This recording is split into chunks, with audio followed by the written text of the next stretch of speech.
Lalaking ayaw paawat sa panggugulo, hinampas ng tubo sa muka sa Magsinggal, Ilocos Sur. Nakaalerto si Ivy Hernando. May sugat at maga ang mukha ng 41 anyos na magsasakang ito matapos hampasin ng tubo ng sariling pamangkin sa Barangay Pagsanaan Norte, Magsinggal, Ilocos Sur, gabi ng June 21. Ayon sa pulisya, magkasama pa sa inuman ang dalawa nang mag-umpisang maghamon ng away ang tiyuhin. Umuwi raw ito sa kanilang bahay para kumuha ng karit at biglang hinabol ang kanyang bayaw at isa pang pamangkin.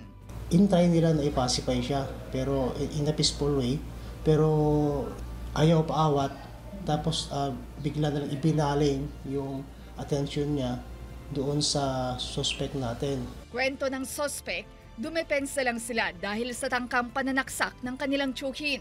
Hinampas daw niya ito gamit ang tubo ng poso. Panagabing kamatan ti tabas. Siyempre mukha niya tantang kung umubuyakan na di father ko kung di kabsat ko mapatayin na ako. So naramit ko kung jungle ko. Ang kukumapdang ran no ang kuwan di kabsat ko na di father ko. Nasa paggamutan pa rin ang biktima, ngunit pahayag nito sa pulisya. Binisita namin siya na kunin sana yung statement niya.